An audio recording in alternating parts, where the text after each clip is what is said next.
কুসুমের চোখ দেখে চমকে গেল আয়ুষ। সম্পূর্ণ জানতে হলে দেখতে থাকো।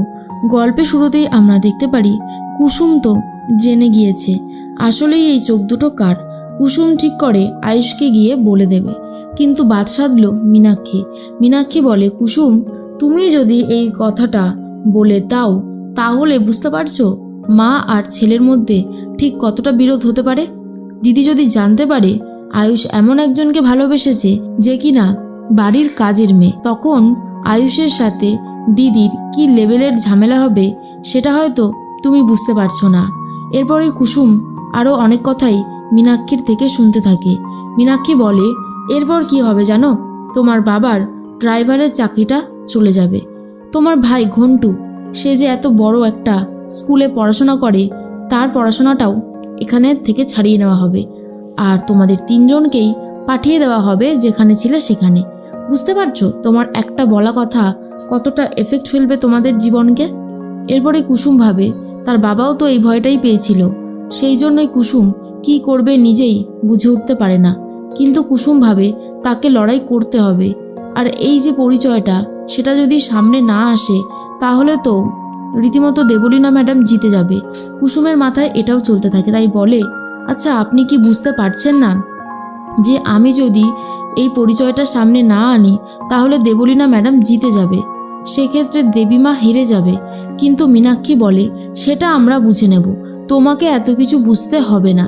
শুধু তোমাকে যেটুকু বলেছি তুমি শুধু সেটুকুই মাথায় রাখবে, এর থেকে বেশি মাথায় রাখতে হবে না।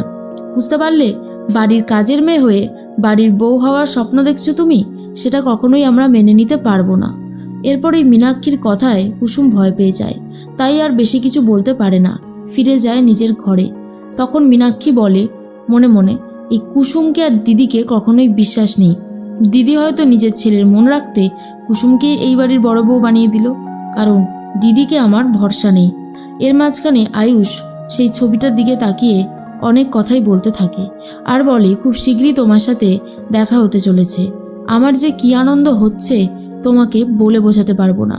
শুধু আমি এটুকুই চাইছি যত তাড়াতাড়ি সম্ভব তোমার সাথে যেন দেখা হয়ে যায়, তাহলেই আমি খুব শান্তি পাবো। জানো, তোমাকে না দেখেই এতটা ভালোবেসে ফেলেছি। জানি না তোমাকে দেখা মাত্রই কতটা ভালোবাসবো। খুব ভালোবাসি তোমাকে। খুব তাড়াতাড়ি তোমার আর আমার দেখা হবে। এর মধ্যেই ফোন করেছে দেবলীনা আর বলে, ব্যাপার কি আয়ুষ, শুনলাম তোমরা নাকি একটা কম্পিটিশনের আয়োজন করেছো। তোমার কি মনে হয় এই কম্পিটিশনে সেই মেয়েটা আসবে যার চোখের ছবি এটা? আয়ুষ বলে, আসবে, আমার সেই বিশ্বাস আর ভরসা আছে। আর শোনো দেবলীনা, তোমার এত বড় সাহস হয় কি করে? তুমি আমায় ফোন করে এই সমস্ত কথা বলার কে? তুমি একদম এই সমস্ত বাড়াবাড়ি করতে আসবে না, তাহলে কিন্তু খুব খারাপ হয়ে যাবে। দেবলীনা বলে, দেখো, গাঙ্গুলি বাড়ির সাথে আমার শত্রুতা সারা জীবনই বজায় থাকবে, সেটা নিয়ে আর কোনো সন্দেহ নেই, কিন্তু আমি তোমাদেরকে ছাড়বো না। ওই চোখ দুটোর ক্লেম আমি করছি আর ওই চোখ দুটো আমারই, আমি এরকমটাই প্রমাণ করে দেব। আর তোমরা কিভাবে হেরে যাও সেটা দেখতে থাকো। কিন্তু আয়ুষ ভাবে যে না, সে হারবে না, সে জিতবে, তাকে জিততেই হবে। পরের দিন সকাল হতেই তখনই ঈশান কথা বলতে থাকে কুসুমের সাথে আর বলে, জাদুঘর, আর মাত্র কিছুক্ষণের সময় অপেক্ষা, তারপরে ওই চোখ দুটো কার সেটা জানা যাবে, আর ওটা আমার যে বৌদি সেটাও আমি জেনে যাব। কিন্তু কুসুম তো জেনে গেছে ওই চোখ দুটো আসলে কার। ঈশান তখন বলে, কি হয়েছে জাদুঘর, তোমাকে দেখে মনে হচ্ছে তুমি কোনো একটা ব্যাপার নিয়ে খুবই চিন্তিত। তখনই কুসুম বলে, আচ্ছা ঈশান স্যার, ধরুন আজকের এই কম্পিটিশনে ওই মেয়েটা গেল না, তাহলে কি হতে পারে? তখনই ঈশান বলে, আরে এরকম নেগেটিভ কথা কেন বলছো, বলো যাবে। আমার তো মনে হয় আসবেই আসবে, আর যদি না আসে তাহলে একটা অন্য রকমের প্ল্যান আমি ভেবে রেখেছি। আমি অন্য কারোর একটা চোখের সাথে আর্টিফিশিয়াল টেকনোলজি দিয়ে যেভাবেই হোক না কেন মিলিয়ে দেব, তুমি শুধু দেখতে থাকো। আর এটা শোনার পরেই ঈশানের কথা শুনে আয়ুষ বলে, তুই আজকের কম্পিটিশানে যাবি না ঈশান, তোর সাহস হলো কি করে যে তুই এই রকমভাবে চিটিং করে জিতবি? আমি এটা কোনোভাবেই মেনে নিতে পারবো না। ঈশান তখন বলে, কিন্তু ভাইদা, আমাদেরকে তো শেষে জিততে হবে, তাই না? তখনই আয়ুষ বলে, আমরা আমাদের সততা দিয়েই জিতবো, এইভাবে চিটিং করে জেতা যায় না। কুসুম মনে মনে ভাবে, কি করে জিতবেন ছোট স্যার, আপনি তো জানেনই না ওই চোখ দুটো আসলে কার, যে আপনার সামনে দাঁড়িয়ে আছে। এরপরে আয়ুষ ভাবে, সেই মেয়েটার সাথে তার দেখা হবে, কত দিনের মনের ইচ্ছে পূরণ হতে চলেছে। এর মধ্যে ঈশান বলে, আচ্ছা ঠিক আছে ভাইদা, তুই যখন বলছিস তো আমি চিটিং করব না, কিন্তু আমার মনে হচ্ছিল যে আমাদের দুটো অপশন ভেবে রাখা দরকার ছিল। এরপরে কুসুম বলে, কিন্তু ছোট স্যার একদম ঠিক কথাই বলেছে, চিটিং করে বেশি দূর এগোনো যায় না। ঠিক সেই মুহূর্তেই ঈশান আর আয়ুষ দুজন মিলে সমস্ত কাজবাজ ঠিক করে বেরোবে বলে ঠিক করে। আয়ুষ তো কি ব্লেজার পরবে সেটাই বুঝে উঠতে পারছিল না। তারপর ঈশান বলে, ভাইদা এইটা পরেই তোকে বেশি সুন্দর লাগছে। দুজন মিলে রেডি হয়ে বেরোচ্ছে কম্পিটিশনে যাবে বলে। এর মধ্যে কুসুম রান্নাবান্না করতে থাকে আর ভাবে, আজ যদি সে না যায় তাহলে দেবলীনার কাছে তো হেরে যাবে, কি করে সে যাবে, অথচ তার পরিচয়ও সামনে আসতে দেওয়া যাবে না। মীনাক্ষী বলে, কি ব্যাপার কুসুম, তুমি কি এখন কম্পিটিশনে যাওয়ার প্ল্যান করছো নাকি? শোনো, কম্পিটিশনে যাওয়ার প্ল্যান তুমি করো না, তাতে কিন্তু লাভের লাভ কিছু হবে না, উল্টে ক্ষতি হবে। তোমাকে কথাটা বারবার করে মনে করিয়ে দিই, কারণ এই কম্পিটিশনে তোমার যাওয়ার কোনো অধিকার নেই। এর মাঝখানে ইন্দ্রাণী গাঙ্গুলিও পৌঁছে গেছে কম্পিটিশনের জায়গায়। তখনই তাকে মিডিয়া থেকে ঘিরে ধরে আর বলে, আপনার কি মনে হয় আজকে কি সেই নারী আসতে পারে? তখন ইন্দ্রাণী গাঙ্গুলি বলে, অবশ্যই পারে।